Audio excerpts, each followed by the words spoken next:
We are 6 days away from the 2020 NFL Draft here on the Orange and Black Insider. This is the latest listener questions episode, and you may be surprised because not Anthony, but me, John, is entering the show, and I requested to do this because something happened today that was kind of in the known for a couple days. Cincy Jungle is obviously a website or a blog under the umbrella company of SB Nation, and they are owned by Vox Media. And today, unfortunately, it was announced that a lot of furloughs were happening at Vox Media. A lot of great writers, just to name a few, Spencer, who does Banner Society, Natalie Weiner of SB Nation, Alex Krishner of SB Nation. A lot of great writers who have been there for many years are now going to be on a leave of absence for a couple months. And I just wanted to open the show to, just to address that issue that's going on right now, but also to give appreciation to the Vox Media Union that was formed last year when they were having some labor disputes with the Vox Media company that wanted to. Unfortunately, in times like these, there's a lot of people getting laid off and a lot of work stoppages and stuff like that. So, quick appreciation to our Vox Media Union for, fortunately, at least giving them some resemblance of job security after a lot of this stuff pays over. They'll still have benefits, they'll still have buyout options and all that stuff. So, just a quick appreciation shout out to the union that covers the SB Nation employees, but also recognizing that this pandemic right now is affecting a lot of people, and a lot of people have it a lot worse. Furloughs are, I guess, the best case scenario for when companies are starting to downsize in times like this. But I just felt like I needed to open the show to recognize that. But on a more lighter note, we have a lot of listener questions to get to, and I will turn it over to Anthony. How are you doing today, man? Yeah, I'm good. That's a good way to start. I mean, it's a little bit of a somber note, but it's also a tip of the cap to some of those people that have tip of the new era cap to some of those people that have done a lot of work for SB Nation, Vox Media, et cetera. And I got to say this. Some of you may have noticed I haven't publicly really come out with this piece of information. John knows a little bit about it. The guys at Cincy Jungle know a little bit about it. For those who live in the state of California, a recent bill that was passed with the new year has affected part-time workers or contracted workers like myself. So if you've noticed, my writing, aside from posting the podcasts and interviews that we do on cincyjungle.com, my writing has lessened because of where I live and this bill affecting me. I'm not... Unions to me are far from perfect, but they do serve some very good purposes. That's just my personal view. And I think that this union kind of stepped up for Vox. And I have to give a little appreciation to Vox and SB Nation because they have worked with me. I've voiced that I want to continue doing the podcast and I want to continue doing some writing, however that may look. And there's been some preliminary talks about that. Obviously, with this situation, things have kind of ground to a halt, but they have been more than willing to engage me and indulge me in potential opportunities and work with me based on what's happening in California in terms of its governmental situation. So I want to say thank you to them as well. And good point bringing that up, John. So, our thoughts to some of those people that, are experiencing a little bit of tough times. But like you said, it's a furlough. It's not necessarily layoffs. And I think some of that stuff was avoided, which still not good news, but in the overarching theme of it, I guess good news. But moving on, This is Listener Questions Live. We've got a lot to get to. You guys have slammed us with questions, which we love. So keep them coming. We're going to get to as many as we can. Sometimes we get a little chatty and we go a little long on some of these questions. We will probably answer some in that type of fashion, but we're going to try and go a little more rapid fire to get to as many as we can. Call and text us, 949-542-6241. Get a hold of us there. We've got a chat in both the Facebook and the YouTube channels where you can leave questions to us live there. Tweet at us at Bengals OBI on Twitter or John _Sheeran on Twitter. You can leave those there. We also have a live comment section running on cincyjungle.com, so leave your questions there. We'll try and get to them. Email us, theobinsider@gmail.com. We'll try and get to as many as we can. We appreciate the feedback. One more thing, some housekeeping notes. In case you didn't listen to the Wednesday episode, go listen to that one. We've got Icky Woods on that show. Great interview, fun time. Just to lay out what's ahead and some things that have happened recently. Ace Boogie and Zim Hude, the other guys on the Cincy Jungle podcast channel, interviewed Sean Williams. So that's out. That audio is out. Go check that one out. A great interview there. Our boy Matt Minnick, Coach Minnick, has interviewed both Sean Salisbury, formerly of ESPN, and a nationally syndicated guy. Really entertaining interview. I had the opportunity to listen to that one. That's a really good one. And Nate Fairbaugh, another guy that he interviewed to give some insight on the draft. So check those out. Next week, we've got the listener questions today. Next week, we've got an interview with Anthony Munoz, locked and loaded, Monday, 1 p.m. Eastern. If you're able to join us live, we are very excited about that. And we are finalizing an interview probably the same day or maybe Tuesday with the Honey Jones. I mean, just super cool opportunity to talk to him. First time he has been on the program. So we're talking with him.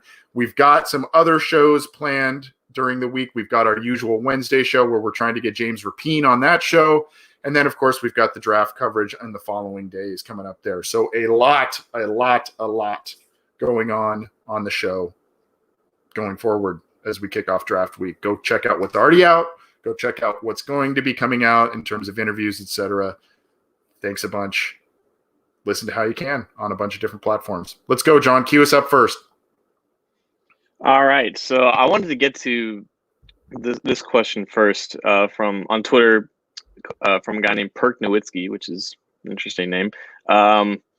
He was talking about this question that came up on Get Up a few days ago, which is the program of which Mel Kiper went on his pro Bengals rant a couple days ago. And the question was, would you rather have Kyler Murray, Baker Mayfield, or Joe Burrow if they're all available? If they're all three coming out of college, who do you think would get picked first? Kyler Murray, Joe Burrow, and what was the third one? Baker Mayfield. So that's a difficult one because I think that's a really good question. I think all those guys were kind of essentially one-year wonder guys, all Heisman guys. They had to bide their time because, Baker played and Kyler was waiting in the wings at Oklahoma. And then Baker was behind, kind of the one-year wonder thing with each of them. I just think still, and call me a homer if you want, I still say Burrow because of the season. I had this conversation with a friend last night. Because of the season he had, he had Joe Brady and all of the help on offense, et cetera. But I still think you got to be pretty dang talented to put up a season like that.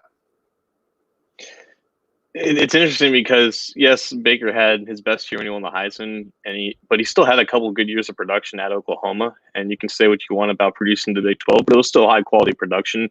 So I think Mayfield had the most consistent production of all three, and that's one of the reasons why he was taken number one. Kyler Murray probably has the best arm talent of the three of them, and he has the most mobility to him, so you can do more, from an offensive standpoint in terms of the versatility of him.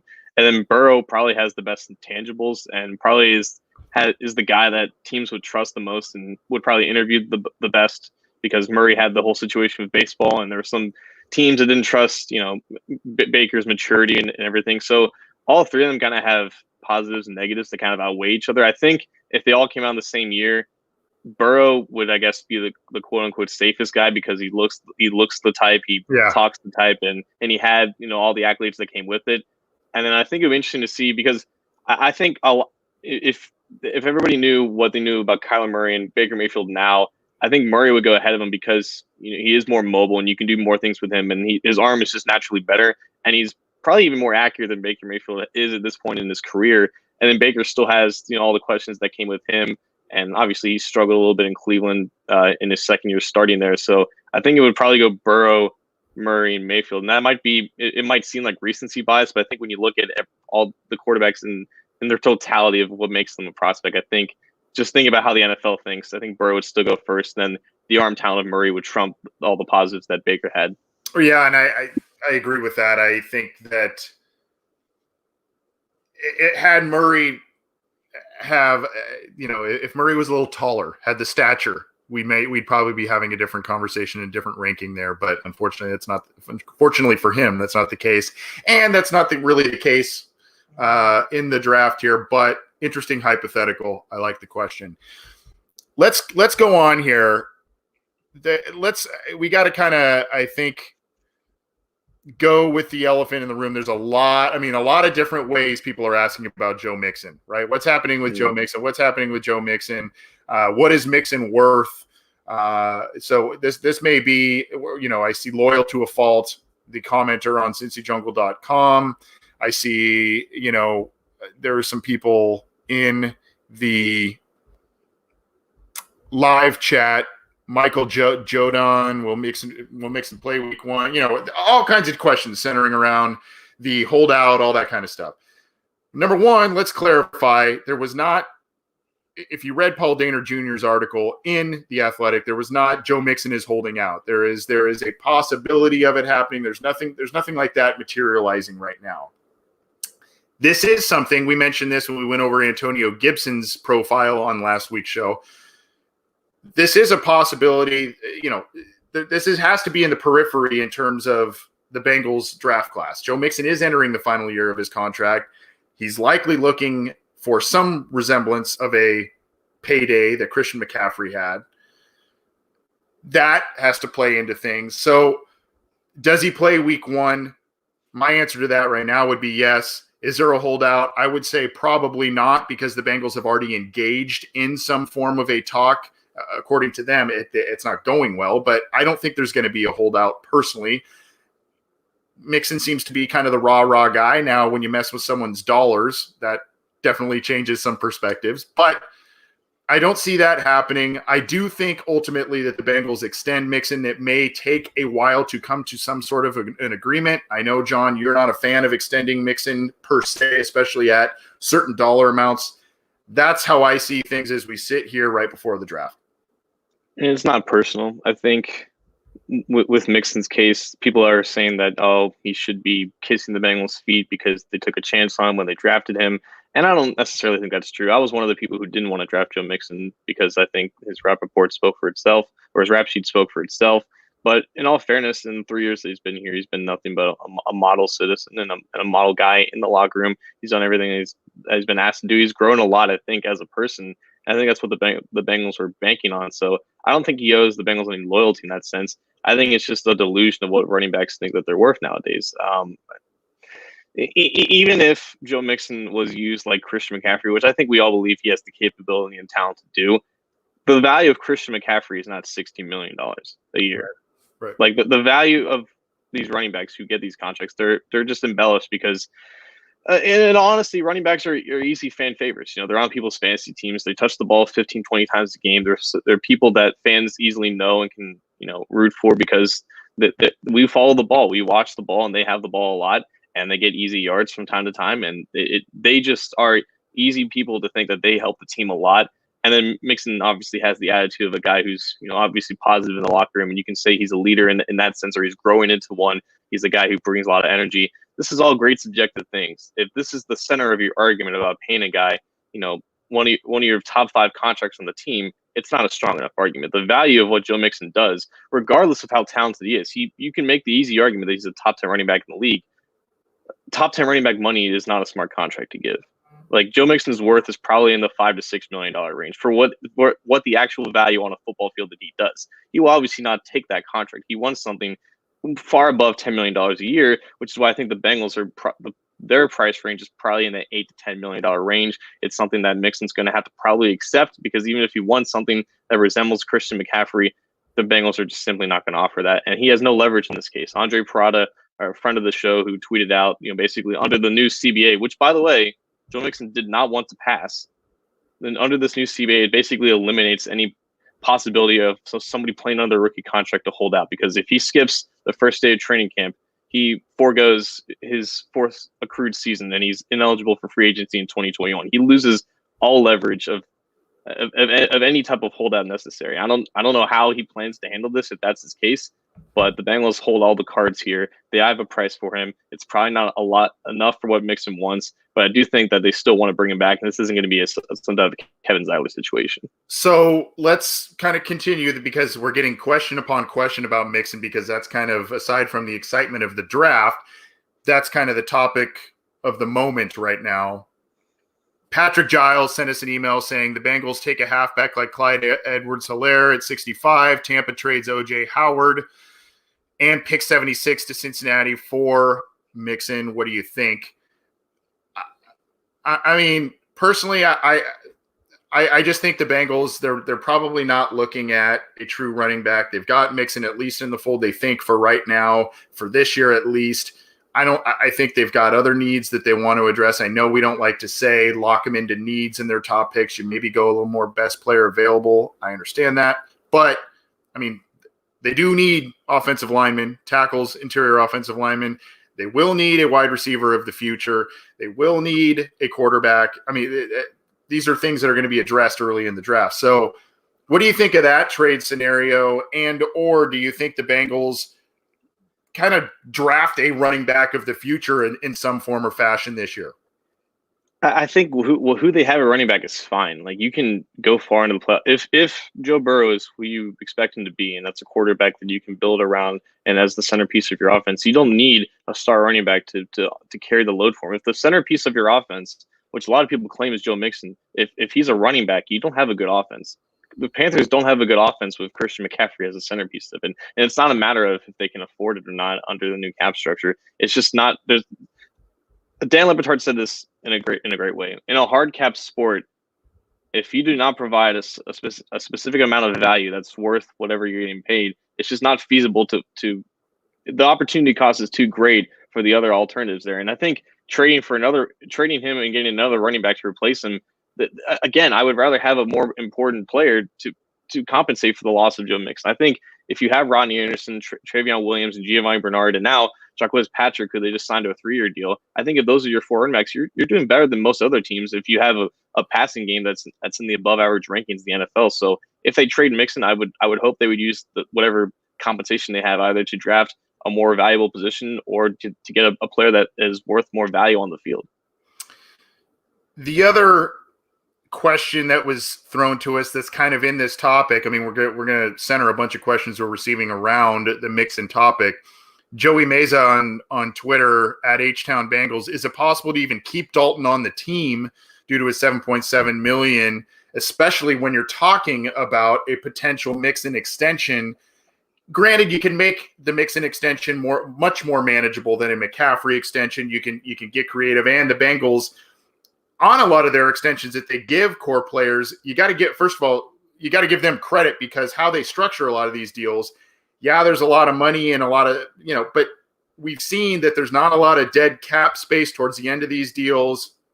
They structure them in a way that is beneficial to the team, even though they're taking care of their core players. And maybe they are using the goodwill that is built up in taking care of a player a year prior to when they hit free agency. They use that goodwill to kind of build a more team-friendly contract in some scenarios. But I don't think there's you can't keep Dalton's contract on the books this year. There's just no way, Mixon contract extension or not, to Joey's question, I don't think there's any way to do it. It's now, what are you going to get, if anything, out of him in terms of a trade?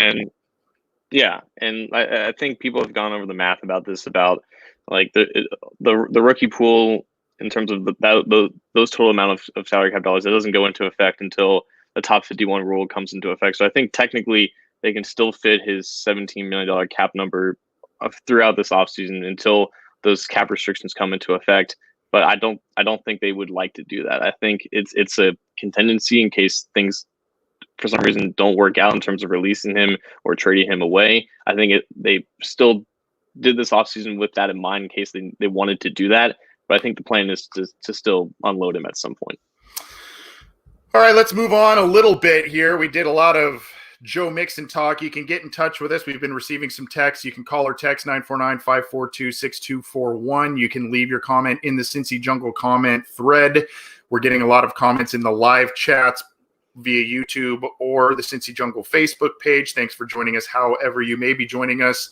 So get those to us. We've got some emails we're going to get to. Appreciate this. All the support. We're seeing a lot of familiar faces in the live chat as well. There is a celebrity in our midst, John. We've got Jake Liskow joining us from Locked On Bengals. Who invited him? He is really curious about your soft drink of choice situation. He tweeted at you earlier, I guess, about Surge, a soft He's drink. really showing he's really showing his age there. I mean, I know he's like in his early 30s or whatnot, but I've never even touched Surge. Hey. Well, I mean, I know you're old. Like I forget that Jake's actually old as well. Hey, I was saying early 30s isn't old. Gosh. Well, I mean, I'm drinking Bang. No advertising here, but I'm drinking Bang. I don't really drink energy drinks unless there's vodka in it. So okay, all right, yeah, that's a Vegas drink of choice for sure. I've never had Surge. It looks like a knockoff of Mountain Dew, and that's not my jam. And but whatever. If that's what some people like, that's fine. This is Listener Questions live on the Orange and Black Insider Bengals podcast, presented by New Era Caps. Go get your draft hat either through the Bengals Pro Shop, fanatics.com, the NFL Shop. They've got a bunch of different draft gear. They've taken care of our show. John will be wearing his lid soon as well. That's en route to him. So thanks to New Era based off his hair. So do I. That's why I got mine on. But thanks to New Era for taking care of us. You can see the Who Day on one side, the New Era logo. It's a really nice, comfortable hat. A lot of different styles. Go check that out. They've also, taken care of our show, and they've been a supporter of the show for a couple of years, so we appreciate that. Thanks to Keith over at New Era Hats. Let's keep it rolling. I got to get to this one, John, and then I'll let you cue one up. Jim Holler. Interesting last name because he hollered at us via email. Anthony, love your show. Listen every week. I've been posting a question every now and then, and it never gets addressed. Sorry, Jim. We try and get to as many as we can. I thought I'd try your email. Come draft night, Bengals are at the podium for pick 33, and the following guys are still available. Who do you take and why? The guys that are available: Zach Bond, the edge linebacker of Wisconsin; Josh Jones, the tackle of Houston; Denzel Mims, the wide receiver of Baylor; or AJ Epinesa, the edge or defensive lineman from Iowa. Hope this finds you well. Stay safe. Thanks, Jim. Sorry we took so long to answer your question, buddy. You go first. So is Bond, Epinesa, and Josh Jones the other one? Bond, Josh Jones, Denzel Mims, and Epinesa. Oh, okay. So I'm looking at who is most likely to go in the first round. I think out of those four, you have Epinesa as a guy who is probably going to get drafted in the late first. Mims seems to be going anywhere between the mid part of the first round to the mid part of the second round, so we don't really know where he's going to go. Jones is kind of losing steam. Like, there's apparently going to be 6 or 7 offensive tackles, and he might be the guy that drops into the second round. And then Bond, he's had a diluted sample of combine. We don't know how much that's going to affect where he's going to go, because Dave Lapham's calling him a late second round player at this juncture, which surprised a lot of us when we heard that from a week ago. So I think they all have likely chances of being there. I think the guy I'd be most comfortable taking, though, is Josh Jones. He's the guy I have the least amount of questions about when it comes there. I really like Denzel Mims. I've almost, to the point where I'm almost banging the table for him, but that's assuming a guy like Jones isn't going to be there. I know, obviously, Anthony loves Josh Jones. He just profiled him last week in our draft profile series. I'm not that big of a fan of Epinesa. I think he's going to be a solid starter in the league, but with that lack of speed to his game as a pass rusher, I think that's going to really limit what he can be. Zach Bond is an intriguing piece who can do multiple things, but I think Jones is the best in terms of what he can be in terms of a high quality player who can also play multiple positions at a position that they really need. I think I said this before on Epinesa. I think absolute ceiling for him, if he hits every piece of potential, is a Justin Smith light. I think you can move him around a bit on the defensive line. Decent athleticism, but really, just a kind of a versatile piece and a guy who will just have a solid career. Justin Smith excelled in the San Francisco system. Obviously was a good player for the Bengals too, but really excelled as he was moved into a different scheme fit in San Francisco. But I don't see Epinesa hitting what Justin Smith ended up being, but I think he could be a Justin Smith light, a versatile piece along the front for a defense.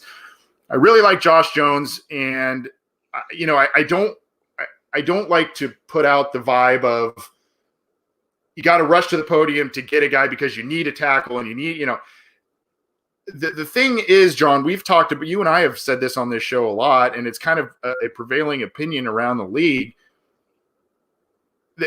the tackle play around the league right now and the incoming tackle talent from the past few years has not been very strong.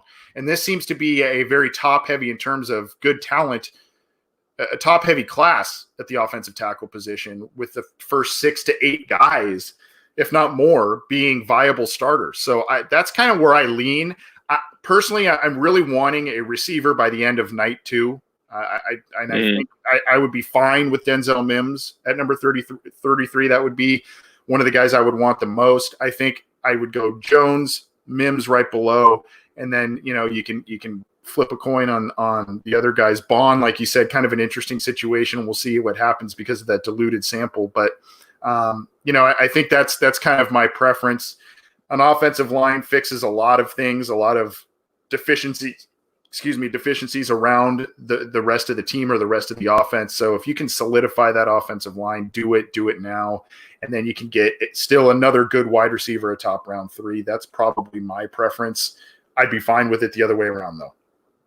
Yeah. And I think the more we talk about this, the more I know a lot of people want a linebacker there. And I think outside of Patrick Queen, there's probably not a guy that's worth that spot. The more this process goes on, the more I just am not infatuated with Kenneth Murray. And the more I think Murray is probably a surefire pick to go in the first round, and Queen is kind of up in the air in terms of where he's going to go. But I think the draft does play out the best if you wait until rounds 3 or 4 to address the linebacker, despite how big of a need it is. And then you have the top of the second round being a place where one of the wide receivers or one of the tackles like Jones can fall into their laps there. So I think that would be the best way to address that situation. And again, Ebenezer, I still know how to say his name.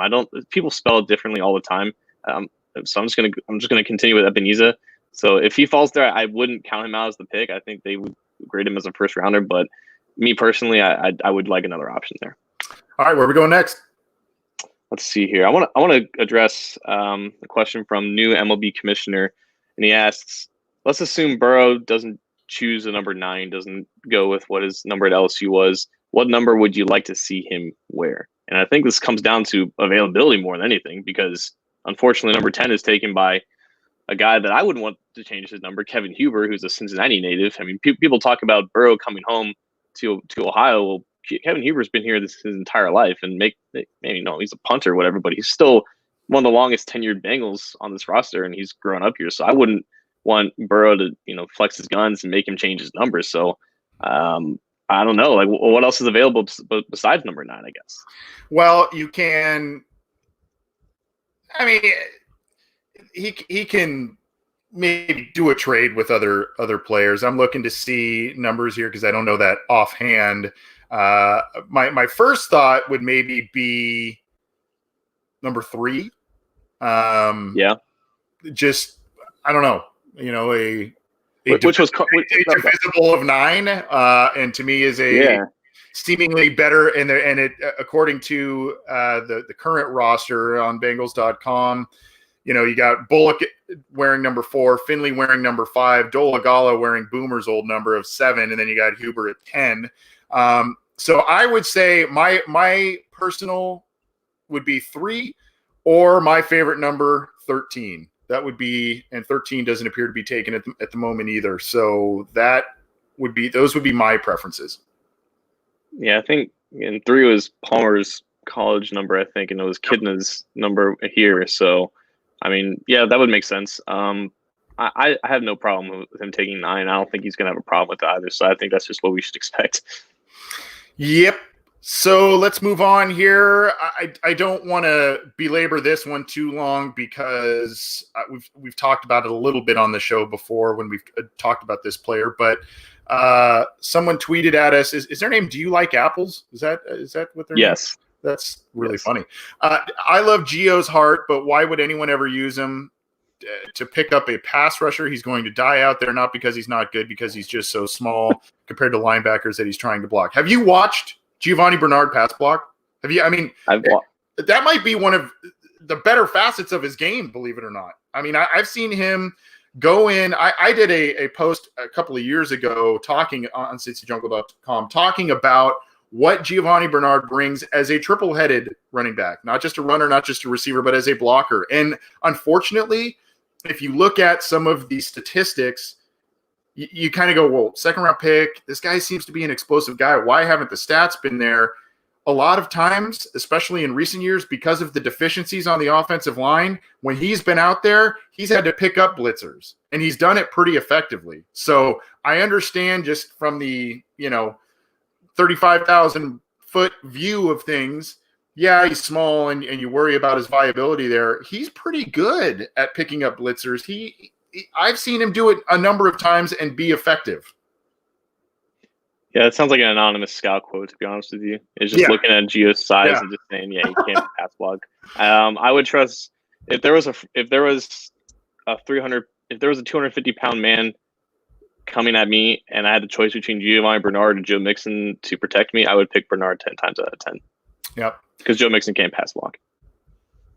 Let's go. Dan in Tennessee texted us. He wanted just some quick thoughts on his 4-round mock. He's got Burrow, Isaiah Wilson at number 33, Jordan Brooks, the linebacker from Texas Tech you profiled on last show, and the wide receiver from the University of Kentucky, Bowden, with his 4th-round pick. What do you think of that 4-round mock?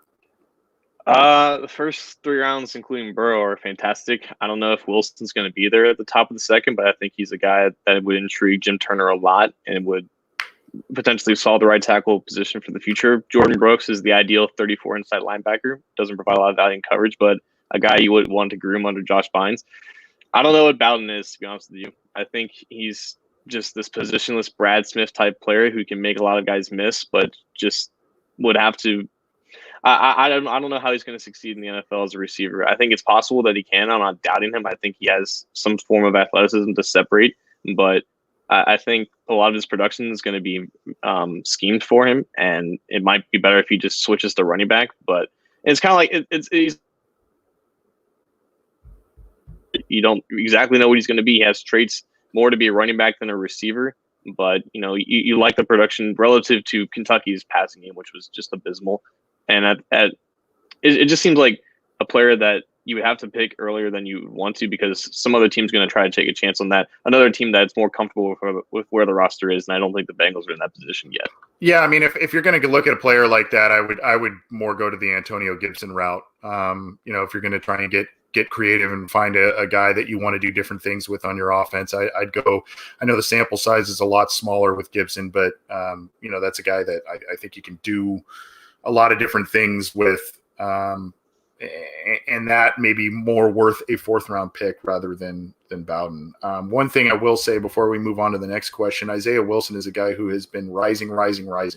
He was a guy that was, maybe 2nd round, 3rd round, maybe even 4th round early in the process. And now all of a sudden, as people watch more film, they see how effective that Georgia offensive line was. By the way, there's 3 viable prospects on that Georgia offensive line that could be very good offensive linemen in the pros. Those Wilson, Thomas, and then Kinley, who you profiled in one of our prospect watch list. So good players along that line. Bengals like Georgia players, by the way.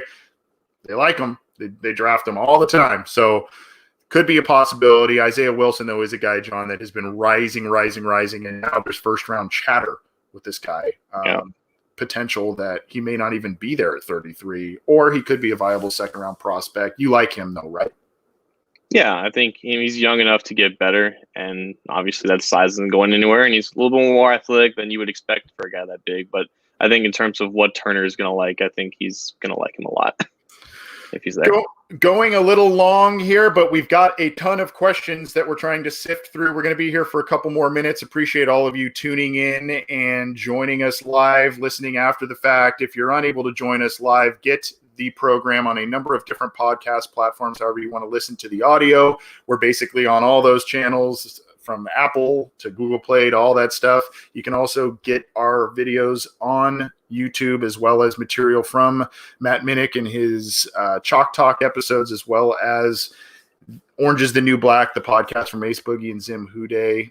And Sorry If I Spit When I Speak is making a comeback with us too. So Daddy-O McDuke and Hoji Smoji are doing some work there. Check out all of that stuff on our channels. Subscribe to our channels so you can be notified when we go live, so you're able to join us and submit questions, talk to us, all that good stuff.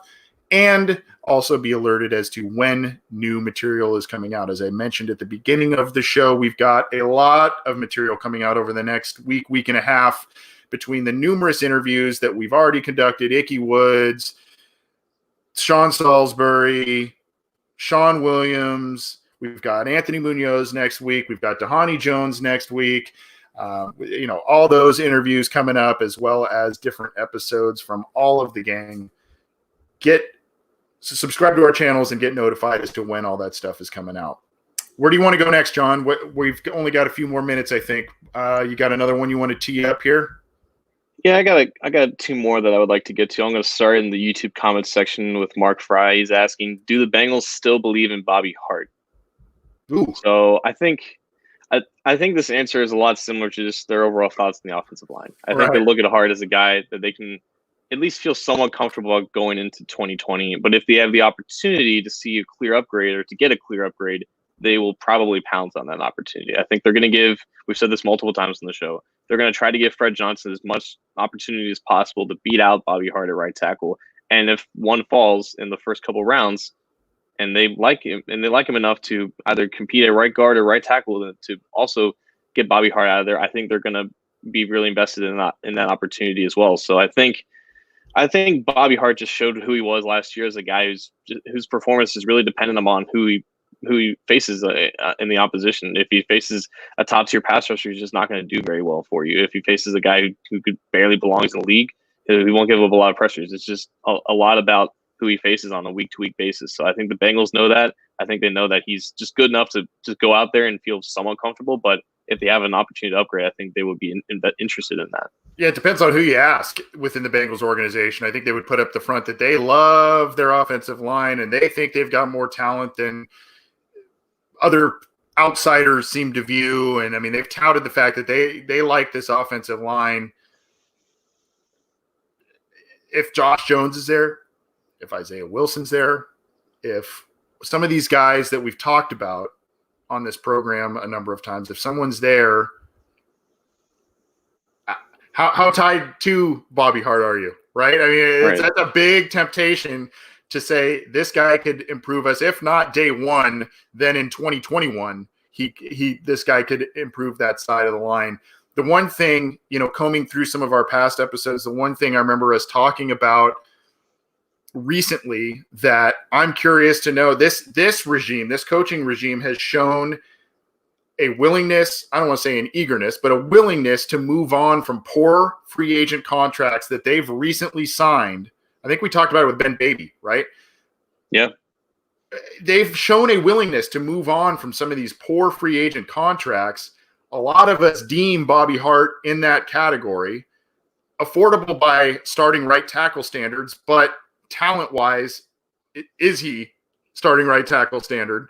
So that could be an interesting situation that plays out the spring and summer. If the Bengals maybe even double dip at offensive line, offensive tackle in the draft, might they be inclined to say, thanks, we're going to get that contract off the books, maybe go towards a Joe Mixon extension, maybe go towards an AJ Green multi-year extension to free up more money as you do that with Andy Dalton's contract off the books. That to me, what happens next, it's not really true. I'm not giving a true answer, but I'm very curious to see how the Bengals operate next week when it comes to offensive tackles, because they can say all they want that they're married to Bobby Hart, but actions speak louder than words.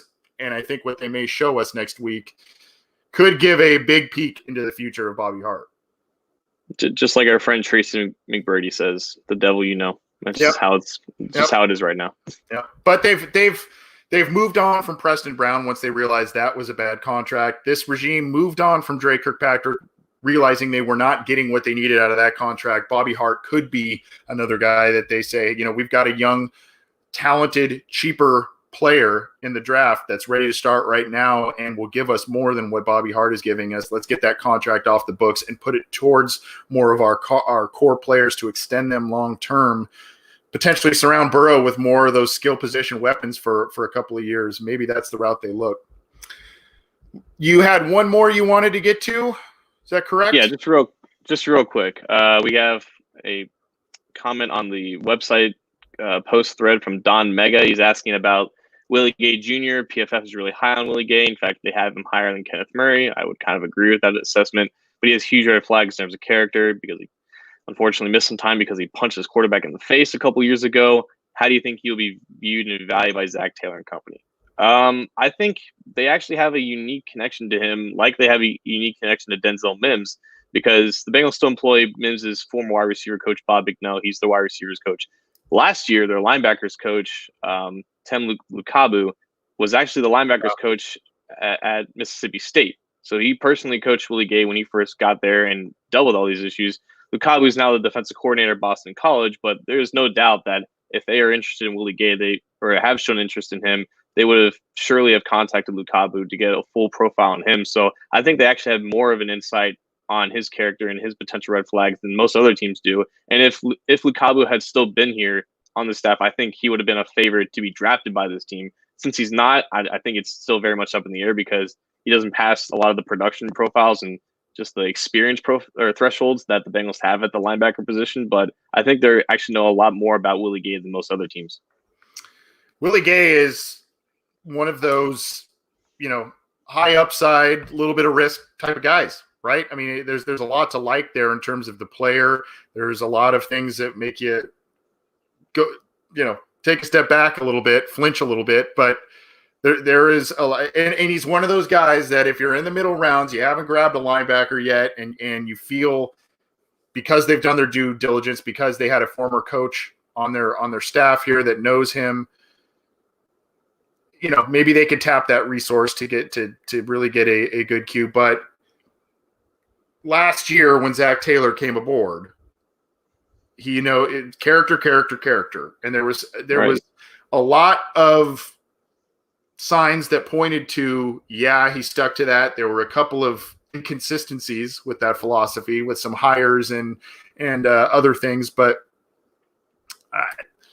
I don't know if he hasn't really. I mean, he hasn't come out on that platform as heavily this year, so I don't know if that was just we're building this culture this way right now, year one. I don't know if that was kind of his bullhorn, his stump speech type of thing, or if it's more, now they've got some of the pieces, they had some of the sway that they got, in free agency. Now they can be a little more lax in terms of some character issues. You don't want to go wild with it. You don't want to go mid Bengals 2000s with it, because that then, you got just lunacy everywhere. So you don't want that, but maybe they feel comfortable enough based on the culture that they have. And by the way, the free agents they brought in, John, those are known as high quality character guys too, as well as being talented players. DJ Reader's known as a high quality character guy. Trey Waynes, we spoke to him a couple of weeks ago, high quality guy. So they are still prioritizing it, maybe just not being as vocal about it. Right. And it's all going to come down to how they grade him as a player too. I think he's getting a lot of buzz in the round 2 area. So that might be a little bit too early for them. If he's there in round 3, I think he becomes a legitimate option. But like you said, it'll come down to how much they trust him, and that'll come down to what they hear from Lukabu. It'll come down to how they interacted with him in any type of virtual setting. So maybe, I think he's talented enough to intrigue them. He brings a lot of attributes that they don't have at the position. So, and like you said, he can kind of be groomed under binds of a veteran who can kind of show him the ropes for a year. So I would like it, but it'll come down to where he's drafted. Let's start to get out of here. We're still getting other questions I want to take, but we're going long here. I see Jonathan Milligan saying, if Ruiz is on the board at 33, do you think the Bengals consider him Cesar Ruiz, the Michigan interior offensive lineman? I think he's an intriguing guy and a guy you can move around to different, center or guard. So I think that the versatility factor is something to be liked there. I don't know, given the way this team and their inconsistent stance on interior, how they value interior offensive linemen, be it not paying them in free agency, Eric Steinbach, Kevin Zeitler. I mean, you can go back on that. But with Steinbach, top of the second round pick, right? Kevin Zeitler, first round pick. So there's some inconsistencies on how they value interior offensive linemen. I think he would be in the mix. I don't know that he would be the pick. I think they would maybe look more a true offensive tackle or wide receiver personally. But if there's a run on if there's a run on both, which is very possible in the late first, they may say, okay, now we got to reshift the focus a little bit. Who's left? This interior offensive lineman is really high on our board, but the versatility thing really makes him a desirable player.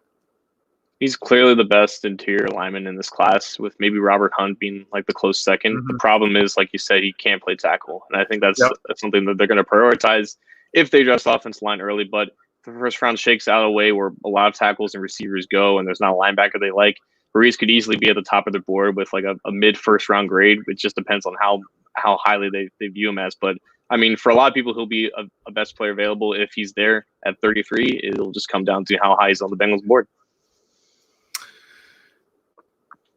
The other, that's an interesting point you bring up, that if Ruiz was a guy that was noted as one of the most, or the most talented guard that also had tackle, if he was a guard tackle versatile guy instead of a guard center versatile guy, I think this would be a completely different conversation. He would be a guy, bar none, at 33 they would look at, right?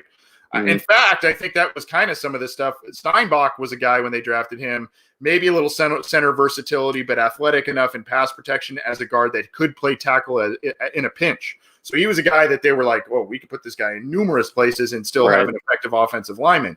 Ruiz doesn't have that tackle flexibility. He is an interior offensive lineman, so that's what makes it a little bit confusing here. Before we get out of here, John, this is one of the last, I think this will be the last true listener questions show we'll have before the draft. We maybe if there's high demand, we'll do another one if we have time. We've got so much going on over the next week. But I want to ask this. We got a text from somebody, basically, I think it was the 614 area code. Is the team actively considering they have many needs? Of course, it sounds like a Dalton backup, might they trade back, all that kind of stuff. We're not talking about the trade back from number one. All indications, including from Zack Taylor himself, have said that they like being a number one. They seem to be set on who they're taking a number one. We think it's Joe Burrow. All of that, yeah. Gut feeling right now, less than a week away from the draft. How many picks do you think the Bengals end up with overall in the class? Be it from a Dalton trade, be it from moving back, both, maybe even Billy Price, moving some of these other guys we've kind of talked about a little bit. Your gut feeling right now, how many picks do you think the Bengals end up with in the class? I'm gonna say 9. I think ultimately they're gonna trade back in round 2 and maybe pick a player that we're gonna be surprised about, which is kind of like the theme of the past couple years. And I think they either get 1 or 2 picks from that, and I think one player gets traded for a pick. I'm just going to say that. I don't know who it's going to be. It could be Bernard. It could be Dalton. It could be somebody else. But I think they've showed the willingness to be active in terms of turning over the roster. There's no way I think they're going to be with less than 7. 7 be the bare minimum. I don't think they're going to trade up in any way, shape, or form without trading back later. But I'm going to say 9. I will say 8. 9 is possible, but I will say 8. And I don't think the Bengals will trade back from the second round. I don't think they'll move back from 33. I think there's going to be just too many talented people there and they may have learned a lesson by doing that last year, moving back, thinking they could get a Cody Ford, a Dalton Reisner, whoever, to fall to them by moving back. All of a sudden, those guys go right in front of them, and then they take Drew Sample, right? So I think maybe they learned a little bit of a lesson there. I do think third round is possible. I think they move back in the third round because probably what happens, they'll think that someone else is going to fall to them at 65, and then they'll probably see a run on some players that they really like, and then they'll move back a little bit, maybe collect another 4th, another 5th, depending on the value there. That's my another day 3 pick is what I think is going to happen. You may get something for a Dalton. I don't think they're going to trade Gio. I maybe a Billy Price, and that would net a day 3 pick. But for now, I will say 8, where they move back further back into the third round and maybe get another day 3 pick. But anything's possible. Anything's possible. I do think they want more than 7. It's fair. And I think as long as they maximize the 33rd and 107th overall pick, at the top of the second, top of the fourth, either get a guy who clearly should have went either in the round before, or get a good haul if there isn't a guy that you're comfortable there. I think you have to maximize that opportunity to the fullest. Indeed. And there will be a lot to digest and talk about over the next week plus. And we will be doing a lot of it on this program. He's John Sheeran. I'm Anthony Cosenza. This has been Listener Questions Live, presented by New Era Caps. So go get your draft gear wherever it may be sold online. You may need to do a little bit of rush shipping, but that's okay. Get it going, get it to your house before the draft or shortly after to celebrate the class that's coming in here. Thanks to New Era for supporting the program. Again, this has been Listener Questions Live. Keep it to the podcast channel. Not only will we be giving you a number of different episodes, one thing we've been doing is splicing up some of our 2020 prospect watch list profiles, and we've put those into standalone episodes. Right now it's on our YouTube channel, but we'll do more and they'll be added to the audio, kind of splicing up and adding them by position groups or by defensive groups. So keep your eyes out for those, especially over the weekend. And then beginning next week, we've got Anthony Munoz joining us for an interview. We've got Tahani Jones joining us for an interview. Very psyched about those two interview opportunities. We've got the weekly show on Wednesday, and then we'll be breaking down everything day by day in the NFL draft. A lot to get to. There's also other interviews, Sean Williams, Sean Salisbury, a lot of different big names that have been on the slate of Cincy Jungle Bengals podcast program. So go check out all that stuff, download it, subscribe to our channels, get the show however you listen to your podcast. Anything else before we get out of here, John? We tried to get to as many questions. We lumped a few in together that were kind of similar, so we apologize if we didn't get to yours. We'll try and get to more, but we appreciate the feedback. Anything else, John, before we bounce on out of here? Thank you to you guys. I was able to get Taco Bell today because of the money that I make from the show, that we make from the show. So shout out to all of you guys. It's been a wild month, and it's going to be a wild week next week, so be sure to check in. It will be, and I see some people asking, are you guys going live Thursday? Yeah. Right now, my thought is that we will probably be live shortly before the draft starts, maybe a 7:30 Eastern or 7:45 Eastern or something to that effect. And then from there, we go through the announcement of the pick, talk about the pick, stay on for a handful of picks beyond that, and then maybe cut it from there so we can all hang out, maybe turn it into a happy hour session, depending on what the team actually does and who they select and if we want to celebrate. But that's kind of my sort of plan right now. I don't know. John and I will talk about it, and we will definitely let you know on upcoming episodes about what we're going to do. But right now, that's kind of a little bit of the plan, at least for night one, probably something similar for the next couple of nights and days of the draft as well. So thanks, everybody. Appreciate you tuning in. John, thanks, man. Glad you got your Taco Bell in today. And we'll see everybody next week. Check out all the interviews and other stuff that we have already posted and the ones coming up next week. We'll see you next time.